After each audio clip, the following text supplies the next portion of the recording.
So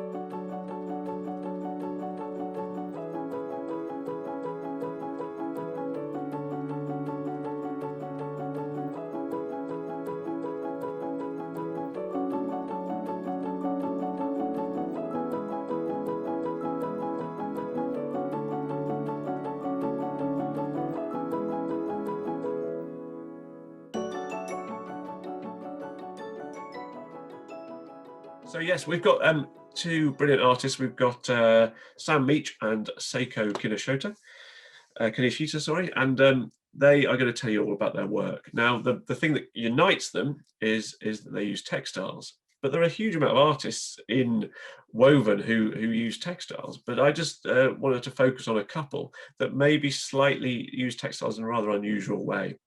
This panel event is actually one of three. We had the first one last week, and that was about the history of textiles in Kirklees, and the link of all of them is that we are sort of looking at things that you might not expect. So in that one, we had the idea that textiles workers have always been at the forefront of social change, and we heard some stories that you may not have heard before. That'll be on the website very soon. And then next week we're going to be hearing about the more industry focused stuff. So thinking about places where you might find textiles that you may not expect. So there's a lot of stuff about medical textiles, and also there's stuff about wall coffins, which I find really interesting. So that's next week, but this week is that art focus.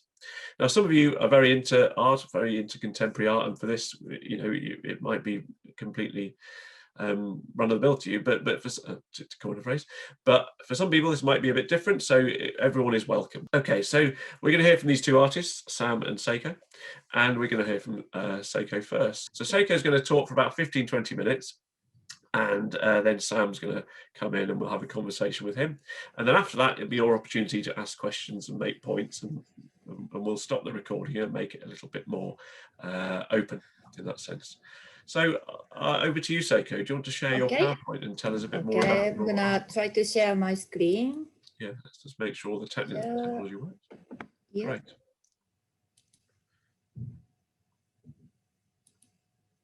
There you go. Okay, so you tell us a bit about yourself, Seiko. Yeah, thank you. My name is Seiko Kinoshita. On this screen, I'm just showing my name, all three different writing in Japanese.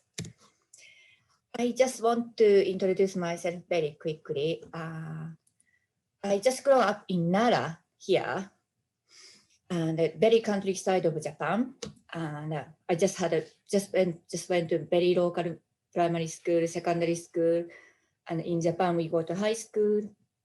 And then I went to the university, and I studied my BA. It's called Formative Art in Kinki University in Osaka. But when I said my university name is Kinki University, people always laugh, but Kinki area is an area name, so nothing we can do about it. And I did formative art. It's not really textile course. It's like in England, like foundation course. In 4 years, we did lots of different subjects of the art. I did like ceramic, sculpture, painting, computer graphic, all sorts of things. And then only final project, I chosen kind of like textile. And after that, I joined into some company, very traditional company in Kyoto, Japan. I was doing bed linen design, but maybe half year through, I already wanted to just quit the job. And I kind of thought I really wanted to study again somewhere in abroad. So I was searching for the opportunity, but I didn't have money. So I worked in another company, another 3 years. All 3 years, I was just preparing for the studying abroad, try to get some scholarship. And finally, 1999, I got Rotary International Scholarship, and I came to study Nottingham Trent University in textile design. And from then, I started kind of my journey here in the UK. And this is my Nottingham Trent University, my MA final show. As you can see, I used paper yarn, and I dye all color myself, and I try to use my aim was like, try to use a traditional technique to make it contemporary. And then after 2 years in Nottingham, of course, for the visa reason, I had to go back to Japan, but I had a promise of coming back to some exhibition in Rafford Country Park in Nottinghamshire. And I came back to Nottingham, stayed in my friend's house. And then I was looking through the, if you can remember, the AN magazine, old style, the booklet, the magazine. I was looking through and I found this two-year starter studio program in Yorkshire Space. And since then, that was only for the 2 years, but I'm still here in Sheffield in the same studio block. And I met quite nice, my mentor. I took that one mentor was a furniture designer, and the one mentor was a textile designer. So I kind of mixed lots of like different materials from that point. And this was after 2 years show, we called it suspended show.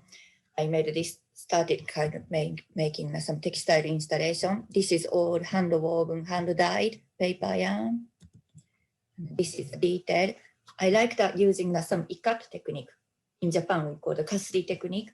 You dye the yarn before and time binding with other yarn. And this is Yudachi. It's kind of evening show. For this show, I was comparing some like rain season in Japan and England, how I feel.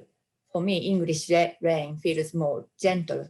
Japanese rain is much more like harder and like, extreme.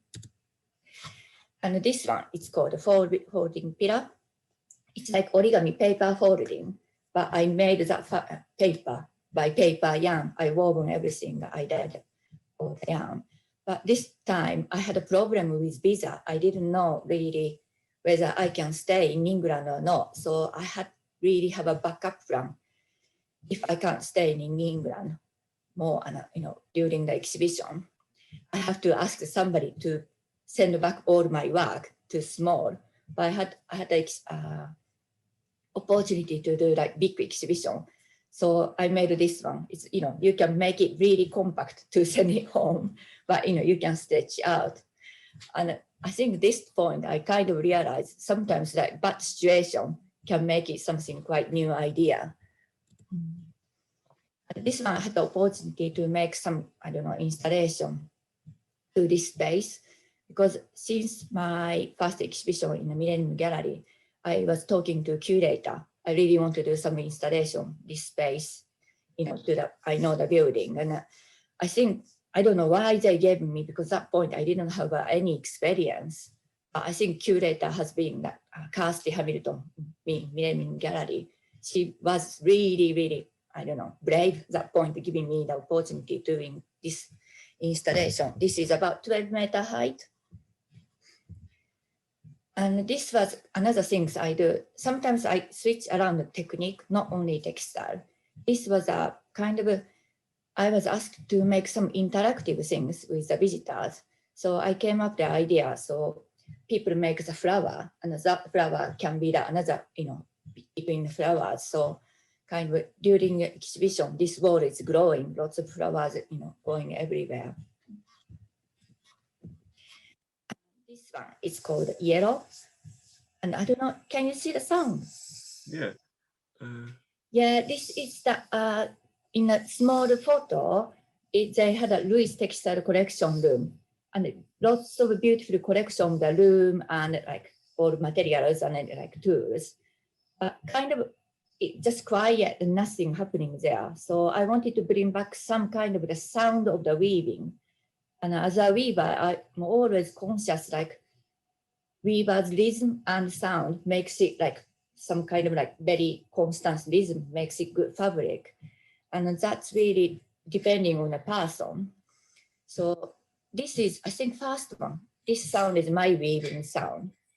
And after that, I'm kind of mimicking my sound, how I think about my weaving sound. I think you will hear soon. Oh, I can't quite hear that sound. I don't think it's coming. Yeah, this is, how I think I'm weaving that sound. But if you keep, I don't know, we haven't got time today. Through Seiko, Yeah, but it's each person has got the different way of saying, of mimicking their sound. So I was just like, I don't know, playing with the sound of memory. That's another person. And I also recorded in some big factory of the weaving room. And I asked some like a factory worker how they mimic that sound as well. So it's something a bit different. Okay. And this one is another my installation one. I don't know. I like the way of the weather switches mood of the English people in England. In a sunny day, and people feel so happy and very chatty for me. I really feel people talk more and very more kind. I think.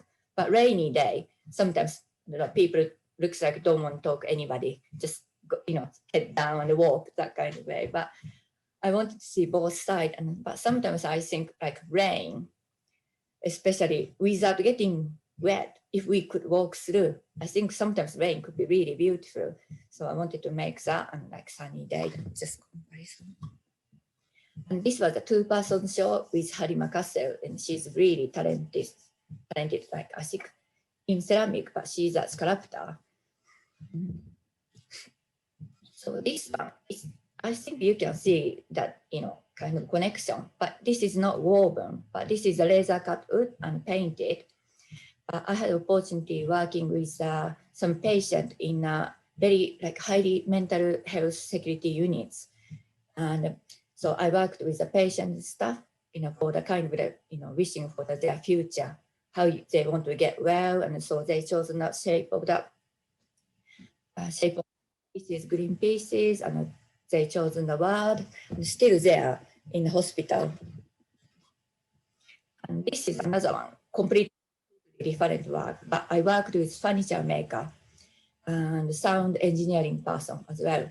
So for me, this work was a bit more like just not really work playing. So when people come through, that this see-through hexagon shape is got some camera. So when people, the hidden speaker is inside of this hexagon. So all sorts of different recorded sound comes up. And I don't know, and I worked with the local school children to mimic the sound of Derby is famous for the train station, fast train station. So they mimic the Derby's train sound, or like Rolls-Royce jet engine sound and a mill sound, because it was a mill factory before.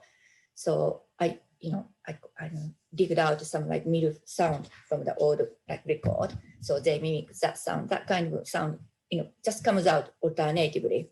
You're clearly very interested in the idea of the space. So the space has a feel to it. It's not just the visual stuff, it's the sound as well. I think that's very interesting. You don't quite get it from a photograph, but I think so that's kind of we try to use the ceiling if we can use, and it's kind of, I like the playing around with space, I think, I guess.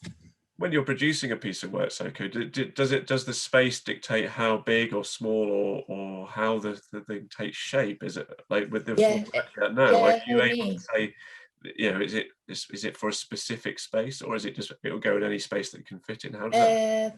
I think I really enjoy working with the site-specific work, because I don't know, it's just really unique to that space, isn't it? And I can use that whatever I like, and I think more this late years I started work that way, like site-specific.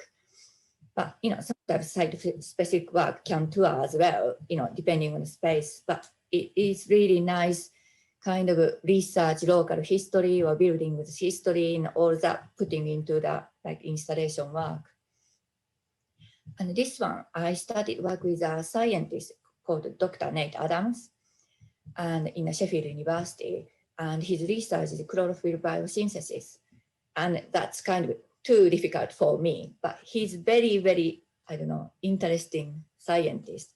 So we had lots of conversation, he patiently explained what is his research, and we kind of try to bring out his research. Normally, it's very small nano world. Nobody can see it. Even scientists is kind of imagining how it could be. So we kind of brought up as a textile, not really textile, this is a paper and old metal and light installation.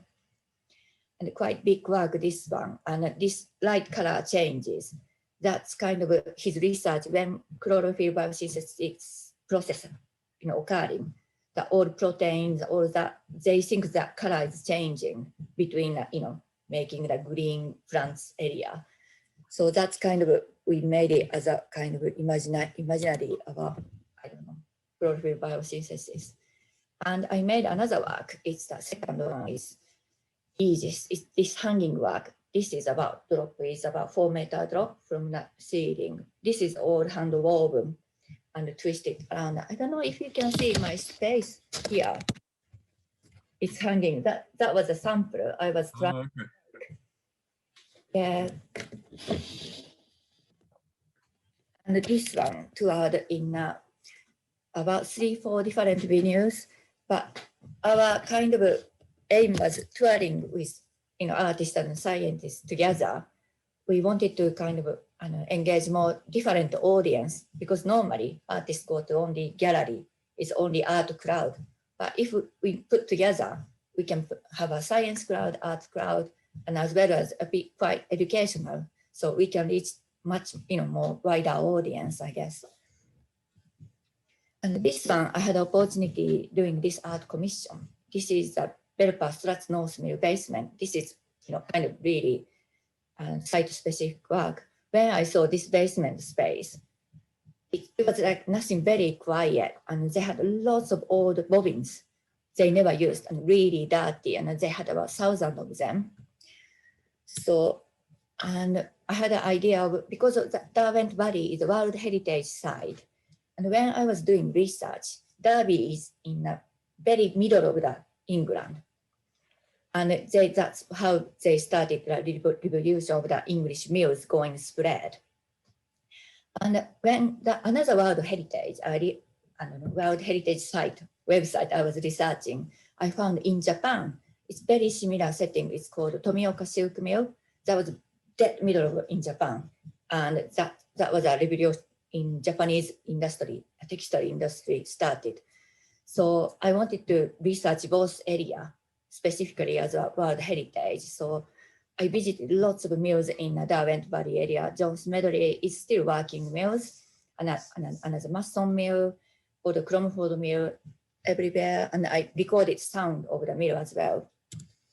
And this one is in Japan, Tomioka Silk Mill, and another Usui Seishi is still working silk mill. And I think most of Japanese silk mill is completely gone ages ago. But why this Usui Seishi is still remained was they kind of on purposely picked making them unique. They decided early on, they only use the silk cocoon. They only grow in Japan, very locally.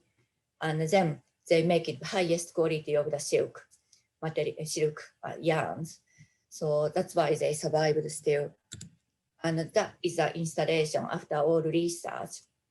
So this is a yarn. I don't know, those old bobbins, I washed everything and I put new yarn, new colors. So all from bobbins, all yarns going back to that wall and stretch back like, just before weaving. And in this room, I had 4 speakers. And when people comes in, and the camera senses if the people comes in. So 4 different speaker works different time and the different sound of the Japan and England, all the different mills. And I think all the mill workers, especially they worked in this mill before, they really liked this work. And because for them, I think they said brings up memory of that when Belpa was really, busy and buzzing on the economy and people are really happy that kind of times. And yeah, I was hoping for the future is going to be different from now on. And in the same time, that work was a previous installation was called Threading Through Times. So because all researchers all have developed mills in Japan, England. But I wanted to do something with community. It's called, this one, Threading Through Communities. And this one, because the Belfast, that's North Mill, especially the mill owner, was very, very socially minded people. When they built mill, they built lots of facilities for the workers. And their mill workers' house is really beautiful. And still lots of people live there in Belpa, and really popular and really expensive housing those areas. And they made a school, hospital, church, lots of facilities, and provided lots of entertainment. I wanted to bring back that kind of time. So I worked with about 500 people in a community, all different community groups. So I designed this kind of lantern shape with wood, with laser cut. So because that lantern shape reminds me of the bobbin shape, so I made it circular. So all the people and children wove those lanterns, and we had a kind of lantern festival like in Belpa. And in the church, because this one is a very big church inside St. Peter's Church and outside as well. But it was meant to be more outside, but that day it's completely flooded in Belpa. It was really trenching down the water. No. And in fact, previous my installation in the basement, they had about 4 foot water, so everything went underwater. So in a day, we had to switch it around the idea, doing it, most of them inside. But I think because it really concentrated it light, so it really worked quite well. I think that's it. Thank you very much. Well, before you finish, Seiko, I was asking a question about the scale of your work, and it's clear that you like making an impact. You like making sort of a big thing, but you're using small processes. So you might be making small objects that are made out of textiles that you repeat. Yeah. Is that something that you're always trying to do, get bigger and bigger?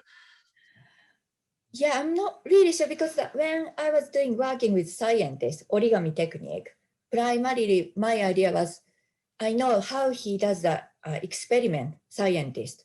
They go to lab, they do same experiment again. Really, they have to repeat it. I wanted to mimic it, that process in my work so people can see visually. But in textile work, I think maybe I'm a bit mad doing so many repetitive work.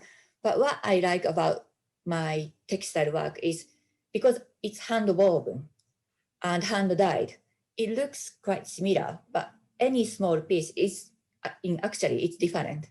Yeah. That's kind of I like it the way, how it was. Well, that was clear from looking at the work, is that each of those individual components is beautifully made, and actually that could be a piece in itself. Yeah. But actually when you put them all together, and I like that idea of sort of this of thinking, the repetitive motions. Like, am I mad? But it's some people that makes complete sense, and it might be that there's some people here who have the same idea about it. So there's a lot of familiarity in the way you talk about your work with other artists I think I've met. So thank you for that. Okay, well, you've probably got loads of brilliant thoughts and ideas to ask Seiko, but we're going to move on to Sam just because we get a different voice, and then after Sam spoke, and then we'll bring everyone back and we can have a bit of a discussion, a bit of a chat. Yeah, that'd be great. We're currently on to our second artist, and we're going to hear from Sam. So Sam, do you want to put your video on? Hello. Sam, we can hear you, and now we can see you. Marvelous. Okay. So Sam, before we see your work, just tell us a bit about yourself, because when you sent me a description of yourself, it wasn't just a plain "I am Sam, I'm an artist." You had a bit of a different description of yourself. Can you explain a bit about that before we start? How did you just? Oh, you're frozen slightly. Yeah, I often see myself first as a digital artist, but with analog tendencies. So in a sense, my background is working with digital arts, moving image. I do a lot of things for screens, filmmaking, projection design. But I'm very interested in how digital processes, things that we might associate with screens, might translate into physical process as well, physical objects. In that sense, textile for the last 7 years, and specifically knitting, has been a really interesting way for me to explore the same things that I like about digital media, but in a way that is much more accessible, forces me to think in a different way, and that also you can wear as well. So yeah, I kind of do the same things I did before with screens, but now you can wear them as scarves and things like that. Well, what we're gonna do in the next 15, 20 minutes, we're gonna look at some examples of your work. So I've got some stuff on a PowerPoint, so I shall bring that up, and I'll just ask you to tell us a bit about each piece. I don't know if we'll have time to do everything because there's so much stuff. I mean, it's a bit like. Oh no, yeah, we'll just pick out a couple of things. But I thought I've got a couple of objects that I might show first to go into it. I should say as well, I'm actually from Huddersfield. I'm from Shelley, so even though we're on Zoom, I'm considering this a home game. And I think my mum's in the audience, so hello, Home crowd, Sam. Yeah. Home crowd. Oh, hang on. Mute her now. Yeah, so my background is really video and moving image. But a few years ago, in 2012, I was making a documentary about a local knitting group in Manchester, North Manchester, a place called New Moston. And I just really enjoyed hanging out with this knitting group and thinking about like the function of knitting as a social activity, but also a design activity. And then one day, one of the ladies brought a domestic knitting machine. So I've never done any hand knitting or anything. But I was fascinated by this knitting machine. So a domestic knitting machine has about 200 needles and allows you to pass a carriage and very quickly do a whole row and then pass it back and do another row.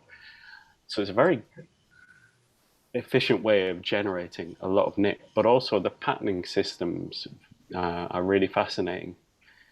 So you have electronic machines where you can load a pattern on, or you have punch card machines. And this lady had a punch card machine. So this is a punch card and a sort of standard pattern that might come with a machine like that. So this is a houndstooth kind of pattern. And this goes in the machine. And then, of course, that sets the needles back and forth to pick up the background and contrast yarns. And then it's a bit like a printer. The pattern just gets printed out, gets knitted. You see this coming out. But for me, the connection wasn't so much textiles, it was cinema. For me, this looked very much like a film, 16mm film going into a projector. But as well, this kind of pattern, this way of image making, I understood that as digital. This is a binary. Those things are either punched or not. They're either on or off. So it was the first time I made this connection to digital image making or pixel art and textiles, but also the idea that actually could textiles be a form of moving image? Could that be explored? So that was the question that kind of got me hooked. Really, was could I make a film using a knitting machine? And like a lot of artists who work with moving image, the sort of the touchstone for what we do would be the first moving image, which is regarded as Muybridge's series of photographs called The Horse in Motion. Now I've got a flip box here, which has his images capturing the horse running. And so the work Muybridge did laid the foundation for cinema as it is now. So a lot of artists, when they're working with a new form of image making, they will try and recreate this sequence. So that's essentially what I did. I took Muybridge's Horse in Motion. I designed a low res pixel art version, and then I punched it onto my own punch card here. So here we have 16, or is it 15? I think this is actually 16. It should be 15, but I made a mistake and I had an extra horse in it. So this is one long punch card, and this is a film. This is a film, and you run this through the knitting machine, and then you get something like this. Now this is not a great example because it's not been ironed, but maybe you can see it there. Yeah, you can see the horse. The horse. So I would knit that, I would iron it, and then I would work with stop motion processors to animate it picture by picture. Let's have a look. So then it comes back into digital. I can show you that now, actually. Great. So it is one of the ones that when you sent it, it really picked it out as one of the most interesting. So there we go. So you can see the horse there.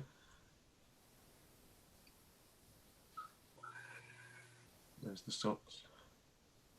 So yeah, you can see I've been exploring this motif in different ways. Most recently, I was invited to design some socks, and I had to adapt the design slightly because let's say the pixel ratio, the aspect ratio, or the shape of the stitches on these socks is much wider than the design I had previously. So I had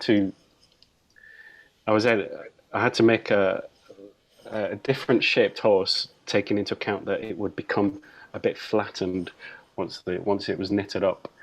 But again, part of the reason I do this is partly to explore what can be done through textiles in a different way, but it's partly to help people. There's a flip side, yeah. So it helps people who maybe don't engage with textiles, don't think about textiles, to think about what might be possible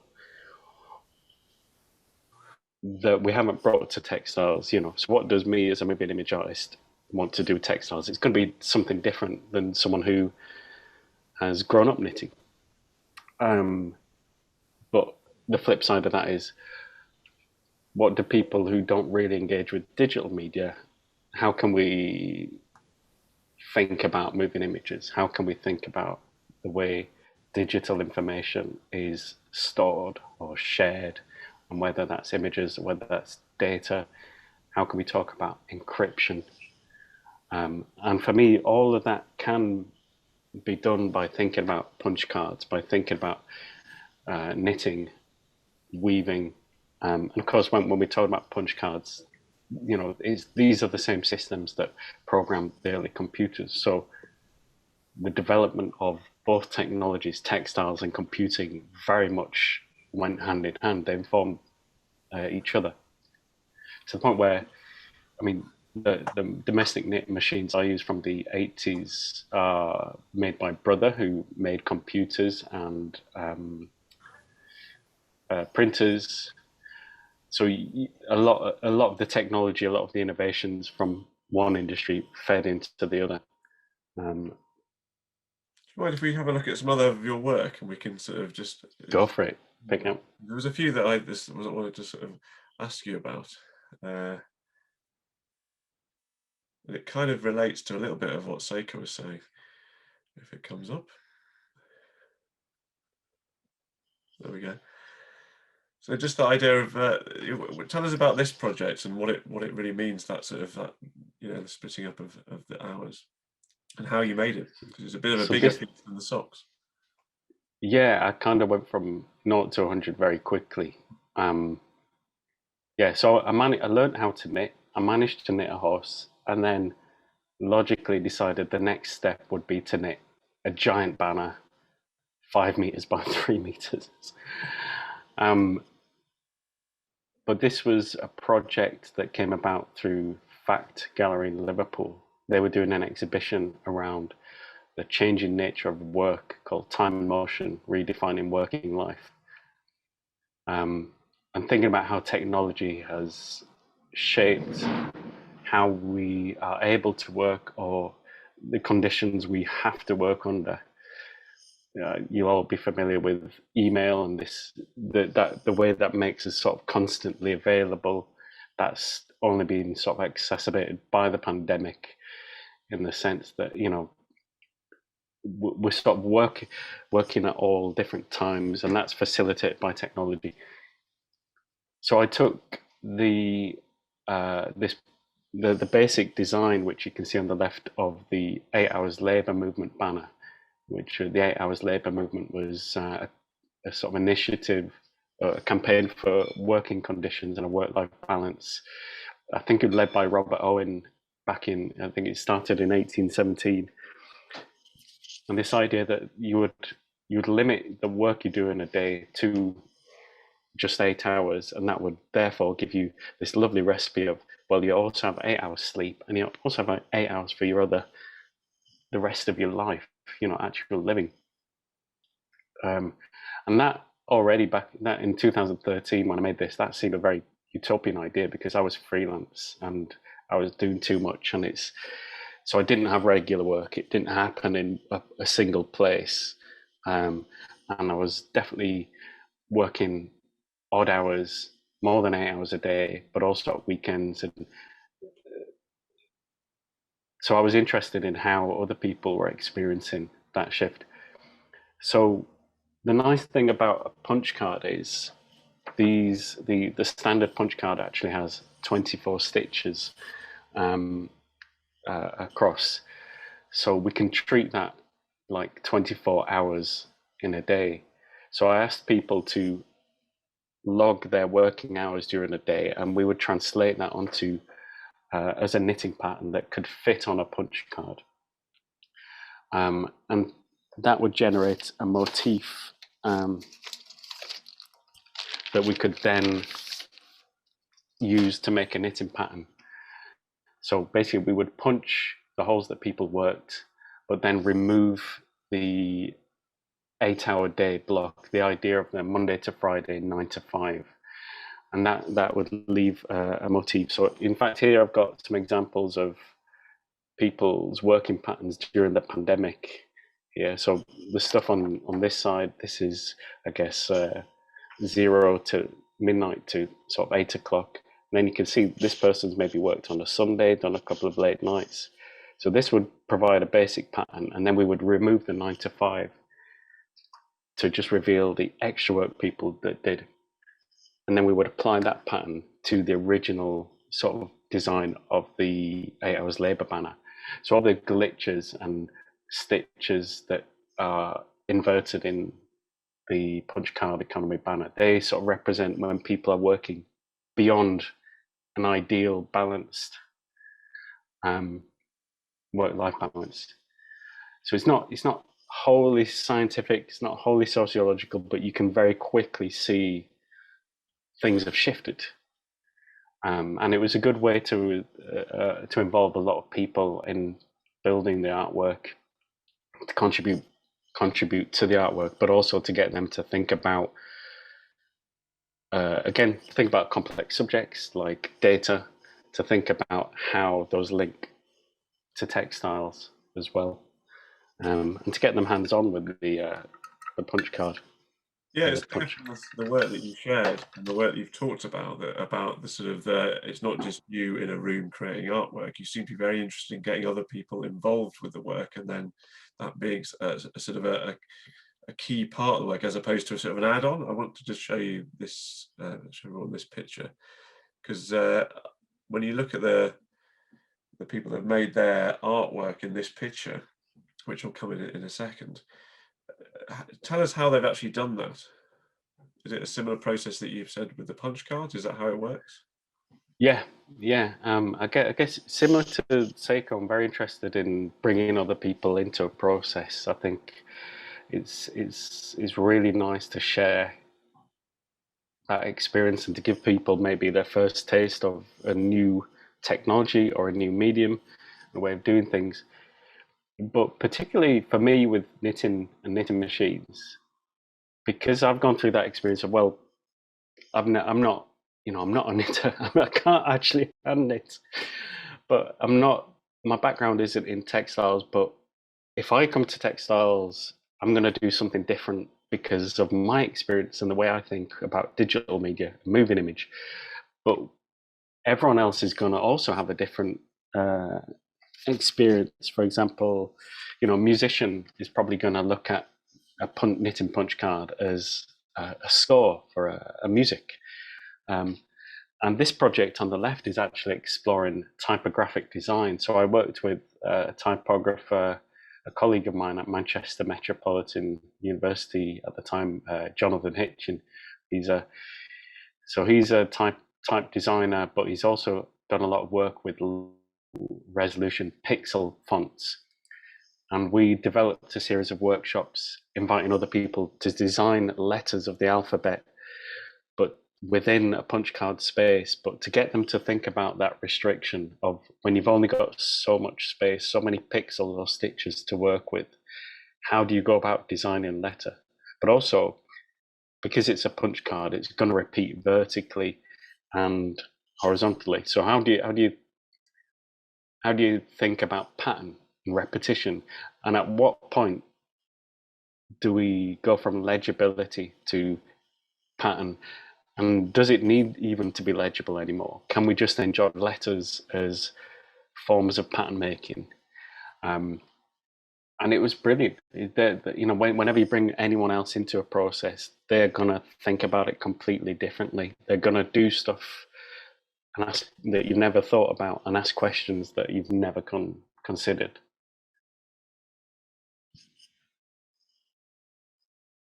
There's so much brilliant work that I really urge you to have a look at Sam's website, because it's really hard to do it justice in quite a short amount of time. But I'm going to show you this last one here. If you want to talk a bit about this, because I think this was something you did with Woven last couple of years ago.